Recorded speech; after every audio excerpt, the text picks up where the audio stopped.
That which is below corresponds to that which is above, and that which is above corresponds to that which is below, to accomplish the miracle of the one thing. The Emerald Tablet. It was the year 1938, near the Old Breath of Baghdad, when an archaeologist named Wilhelm Koenig uncovered something that, by all logical accounts, shouldn't have existed. A humble clay jar, sealed with asphalt, containing a copper cylinder and an iron rod. An ancient device eerily reminiscent of a modern battery. And if one were to pour in an acidic liquid, a subtle current would stir within, silent proof of forgotten hands coaxing energy from matter. Electrolysis 2,000 years before its time. But no, that could not be. Minds, bound by the scaffolding of linear history, declared it a vessel for fermentation, a relic of mundanity. Still, decades later, Willard Gray, an American engineer curious enough to listen to the object's whisper, recreated the design and poured in grape juice. And the jar answered, 1.5 to 2 volts, enough to illuminate the shadow of doubt. Yet the consensus stands. Coincidence, they say, an echo without source. But what if this echo belongs to a deeper memory? What if it's not a fluke, but a fragment, a thread pulled loose from a far older tapestry of knowledge, woven with care and sealed in symbols we no longer understand? The Emerald Tablets, called myth, deemed illusion, denied by science, may be one such thread, said to hold secrets not only of alchemy and energy, but of immortality itself. Transformation not just of substance, but of soul. Today I invite you not to believe but to remember, to walk barefoot through the myth and let it speak. Could it be that through skepticism we've sealed away the oldest code of being? We no longer know what the tablets looked like. Only approximations remain, yet the legend persists that Thoth, the ancient Egyptian god of wisdom, medicine, time, and the stars, etched 42 emerald plates with the entirety of his knowledge before he departed this world. Not knowledge to be stored but awakened. It was he who gifted Egypt the caduceus, the twin serpent symbol still used to this day for healing. And such was his presence that the Greeks, struck by his resonance, named him Hermes, god of divine messages and hidden crossings. Of course, we say these are only stories. But then again, aren't all stories memory in disguise? What if Thoth Hermes was no god, but a sage of a civilization long forgotten? A consciousness embodied, who sought to leave behind not teachings, but keys, encoded in symbol, secured in emerald. And he did not make them easy. He forged copies, hid them far from reach, and left a warning. Only those chosen, those ready to shed the skin of the ordinary, would ever find them. And 42. Always 42. Not just the number of plates, but perhaps a code. A cosmic wink buried beneath layers of coincidence. Douglas Adams once joked it was the answer to life, the universe, and everything. But what if it wasn't a joke at all? The symbols carved into the tablets did not belong to any known tongue. They danced outside the boundaries of alphabet and grammar, like music beyond hearing, or dreams beyond language. And though scholars often claim they remain undeciphered, history offers whispers that tell a different story. It was Akhenaten, pharaoh of Egypt's 18th dynasty, who broke with the gods of his ancestors and taught his people to see one where they had seen many. A monotheist before the term existed, a reformer who uplifted the role of women, abolished punishments for love outside marriage, and left behind temples etched in solar devotion. Even now, many modern states haven't caught up to the freedoms he proclaimed. But it wasn't only vision that guided him. According to records, Akhenaten was inspired by green plates discovered in a structure near the Giza pyramids. Emerald, perhaps, or something older, deeper. They say he called them sacred. They say he felt them, not read them. And over time, people began to whisper that Akhenaten was not merely enlightened, but reborn, the second Hermes, the echo of the god who once etched divine truths into stone. And then, as if carried by breath through centuries, the story continued. In the 1st century BCE, in the Anatolian lands of the Ottoman past, where Turkey now stands, a boy was born. His name was Balinus. From the start, his thirst for truth outgrew the soil of his family's simple farming life. By 14, he had followed that hunger to the ancient city of Tarsus, where an old sage took him in. It was there, beside the Mediterranean's sighing shore, that Balinus entered a cave and found them. 42 emerald plates, bound in gold rings, slumbering in the dark. He could not read them, yet he understood. Upon seeing the symbols, images stirred behind his eyes. Not imagination, memory. As if a veil had been lifted, and something he had always known came rushing back. He remembered not words, but knowing. Not meanings, but presence. He devoted his life to the tablets, studied their silence, promised never to harm, never to lie. But truth, even when silent, provokes. The Emperor Domitian, unnerved by a man so radiant in peace, charged Balinus with treason. But when the sage stepped into court, he entered such a depth of meditation that those around him followed involuntarily. The air thickened with something more ancient than law, the force of unshakable truth. Witnesses later said that light seemed to bend around him, and the accusations dissolved.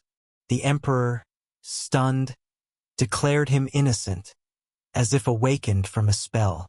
Was it truly the tablets that gave him this power?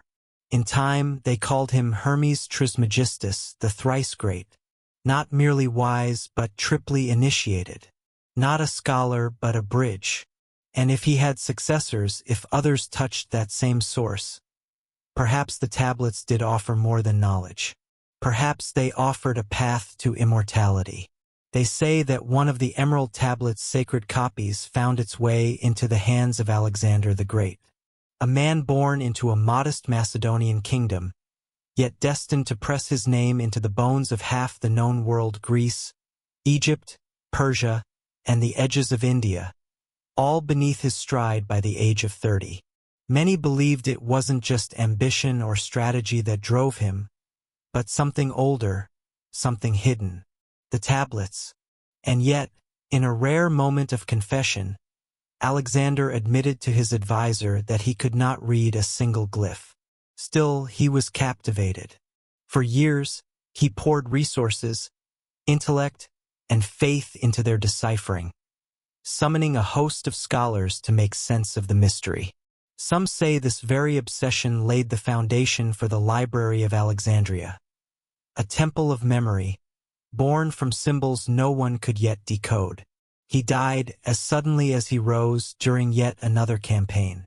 The mystery of the tablets remained sealed, but he achieved a different kind of immortality. Not the alchemical sort, perhaps, but the one carved into time.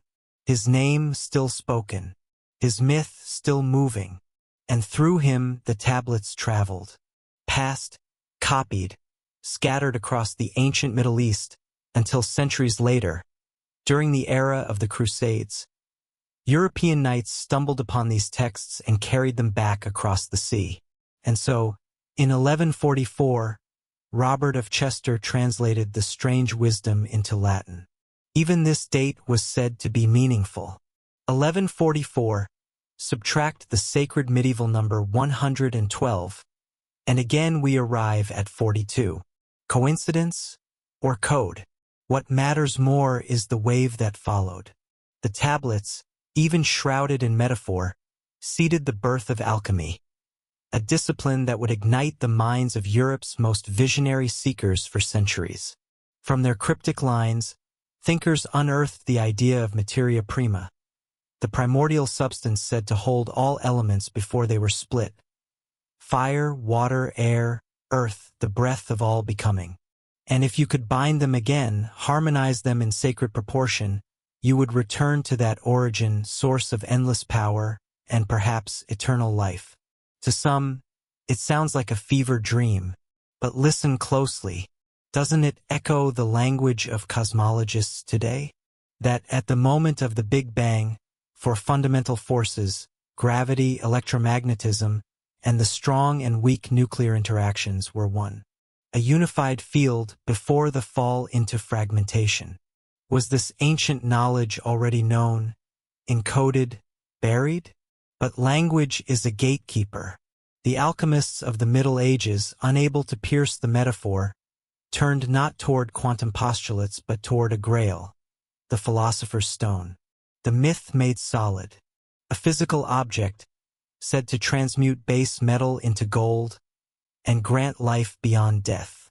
Some claimed success, but when nobility drank their elixirs they found not youth but poison. Still legends linger. One name again and again, Nicolas Flamel. A bookseller, patron, a quiet Frenchman of the 14th century, and perhaps something more. Among worn and whispering pages, Nicolas Flamel once found a book. Not just any book. A tome covered in arcane symbols so tangled and foreign that he first assumed it was the rambling notebook of some half-mad physician. But there was something else. A rhythm beneath the chaos. A silence that felt intentional. He looked again, and something clicked. The symbols, he began to suspect, were not madness but map. Encoded stages of what the alchemists called the great work, the transmutation not merely of metals but of self. The path to the philosopher's stone. Together with his wife, Pernell, he began experimenting, following the instructions meticulously. And if the legends speak true, the lead turned to gold. Or perhaps he simply crafted the most dazzling anniversary gift in the history of love. Either way, he never revealed his secret, because just then, the tides turned. King Charles V of France, wary of the alchemic arts, ordered every laboratory shut and branded the science as heresy. Flamel and Pernell vanished from sight, slipping beneath history like water beneath stone. Many dismissed them as eccentric dreamers or gentle frauds, but they never sought wealth, never flaunted power. Instead, they guarded their secret, quietly, precisely, as if it were sacred. Centuries passed. And then, a traveler named Paul Lucas claimed to have seen Nicolas and Pernell alive in a desert beyond Arabia. And he was not the only one. Around the same time, the French historian Alexis Montel wrote of a Flamel who had not only unlocked immortality, but continued his work in a hidden subterranean vault. Later, in the 10th century, a Syrian mystic named Veros Secundus described in his book Terra Incognita Porpatova an accidental descent into a labyrinth in the mountains of Spain. There, in the dark, he met Flamel himself. The immortal alchemist told him he was perfecting a new technology, a way to make the entrance to his realm completely invisible. A final veil to protect the secret of eternal life. But even if all of this is true, if Flamel did succeed where others failed, why him? Why only one? Why should the tablets yield their truth to a single man? To answer that, we must follow the trail not backward through time, but sideways into the folds of myth, where the emerald tablets may not have begun on this earth at all. The Egyptians said that Thoth, the tablet's author, was unlike the rest of the divine pantheon. He came not from Nile or sand, but from elsewhere. After his people were destroyed in a great deluge, he arrived in Egypt as a refugee of the stars, a survivor of a cataclysm older than memory. And doesn't that flood sound familiar? The story of the Great Flood lives in nearly every culture, not just the Bible but the oral traditions of the Americas of Aboriginal Australia. A memory too consistent, too precise to be ignored. Perhaps this flood is what destroyed the civilization that bore Thoth, and perhaps what erased the world we now call Atlantis. But before the waves swallowed it, maybe they sent something forward. A message in green stone. In 1901, beneath the blue silence near the Greek island of Antikythera, a diver stumbled upon a strange, corroded mass, dismissed at first glance as little more than shipwrecked debris, metallic bones of a forgotten age. For years, it sat in quiet obscurity, ignored by scholars, gathering dust rather than reverence. But half a century later, X-rays peeled back the rust. And what they revealed shifted everything. The antikythera mechanism, ancient, intricate, and astonishing, turned out to be a kind of analog computer. Not a tool of divination, but of calculation. It could track the motions of the moon, the sun, and the known planets, Mercury, Venus, Mars, Jupiter, Saturn, with a precision far beyond its age. It mapped eclipses, solstices, and equinoxes. And, as if fate were tracing its finger through the tale, it encoded 42 astronomical events. Always, again, that number. The next such machine in recorded history wouldn't appear until George Graham built one in the 18th century. And yet this device, older by 2 millennia, emerged from the depths of the Bronze Age. Or did it? Mainstream thought attributes its creation to ancient Greek genius. But if that's true, it sits anomalously within a time that otherwise lacked the mechanical complexity required. The question rises, quiet but insistent. Could it have come from elsewhere? Edgar Cayce, a figure dismissed by science not just as fringe but as delusional, thought so. He believed the Greeks inherited such knowledge from a civilization older still, Atlantis. According to Cayce, the Atlanteans wielded electricity long before wires and copper coils. Their technology was not crude or mechanical, but energetic, harmonic. Their advancement was not merely intellectual, it was spiritual. He claimed they could communicate through telepathy, shift matter through thought, and navigate the astral planes. They did not speak as we do, he said, but shared consciousness through resonant frequency. Language, as we know it, was too slow.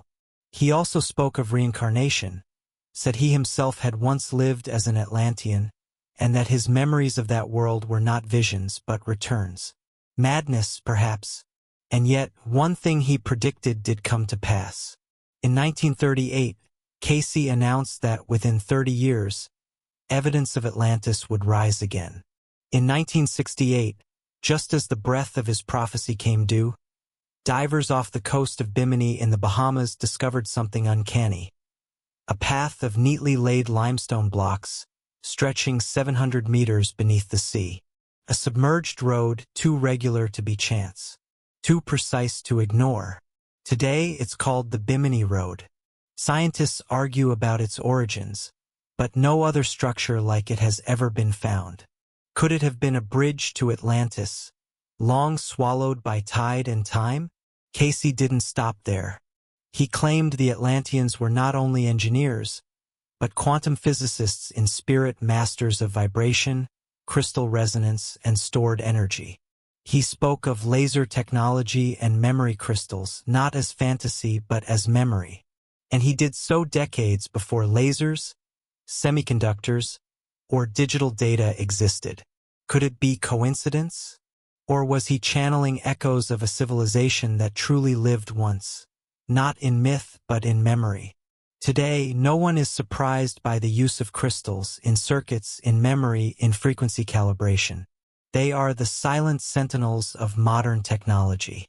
But Edgar Cayce spoke of them long before silicon met semiconductors. He spoke of lasers, of memory devices, of vibrational resonance while engineers were still dreaming in copper and vacuum tubes. Could he have truly been an Atlantean soul, returned? Or was it simply his way of saying, "I've touched something you've forgotten"? A field of knowing hidden not in books, but behind the veil. The tablets, after all, are only part of the riddle. Cayce claimed that in the heart of Atlantis stood a temple, the Temple of Poseidon, radiant in silver and gold. And within it pulsed the sounding eye, the Atlanteans' greatest source of energy.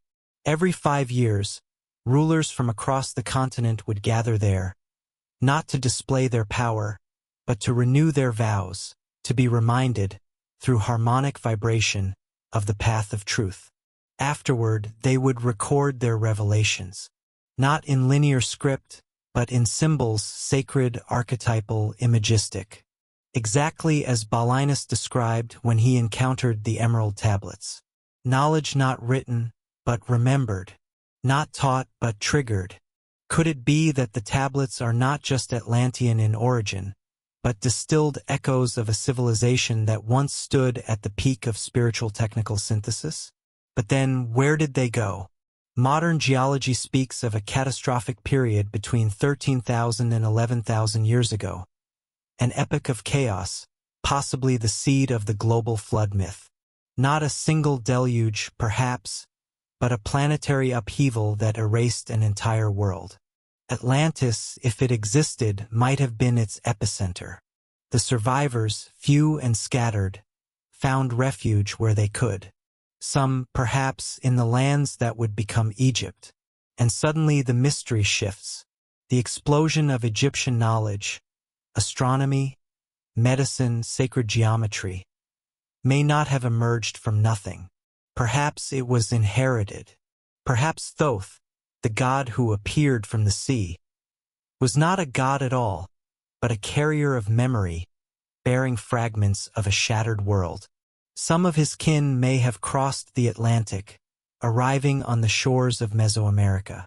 Their pyramids also rise, stepped like their Egyptian cousins.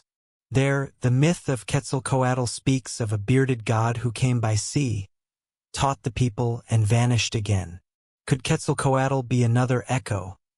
An Atlantean, like Thoth, who survived? One theory weaves these threads into a single locus, the Eye of the Sahara. Discovered from orbit in 1965, it is a massive, nearly perfect concentric structure in the Mauritanian desert, visible from space, yet nearly unknown. Once thought to be a crater, the lack of impact metals disproved that.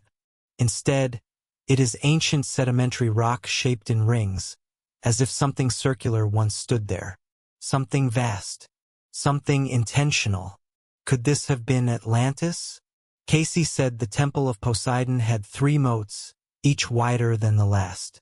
The Eye of the Sahara has 3 natural circles. The match is haunting. And if, in its center, once stood the sounding eye, that radiant engine of memory and resonance, perhaps the tablets are its crystallized offspring. Perhaps they were made not to be understood, but to activate. Symbols not meant to be translated, but to awaken. How, then, did such a perfect concentric depression form upon the skin of the earth? On the bare stone of the Sahara's eye, the so-called Rick-Hat structure, researchers found whole layers of marine salt, delicate remnants of an ancient sea. Further studies revealed something even stranger, that roughly 12,000 years ago, this landmass was submerged beneath what geologists now believe was once the Golden Sea.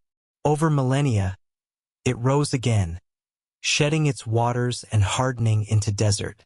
A stage set by time, a memory carved into rock. Could this be the true location of Atlantis? Cayce described the Temple of Poseidon as a massive circular hall, its heart shaped like an amphitheater. Around it, 3 concentric moats, each wider than the last, a design eerily reflected in the Eye of the Sahara. What if, at the very center, rested the sounding eye itself, that radiant nexus of Atlantean wisdom, now fossilized in myth as the Emerald Tablets? And then, a whisper from within the veil. In 1967, the CIA launched a covert operation. Aircraft deployed to dozens of global sites in search of geomagnetic anomalies. One expedition, quietly, was sent to the Eye of the Sahara. Years later, most of the findings were released, all except those from the African desert. Those remain sealed, marked confidential even today. Why? Why would natural geology be hidden from public view? Perhaps for the same reason no excavations are allowed beneath the Great Sphinx, where legend says Akhenaten found his own copy of the tablets. Imagine, for a moment, what power might awaken, not in the hands of humble seekers, but in the vaults of elite agencies and hidden agendas. And maybe the most dangerous truths are not the ones buried, but the ones misunderstood. Carl Jung believed that all ancient texts hide one fundamental message. What the alchemists mistook as physical instruction was, in fact, spiritual allegory. The philosopher's stone, then, was never a magical object, it was imagination itself. It was the drive toward wholeness, toward self-realization, led into gold?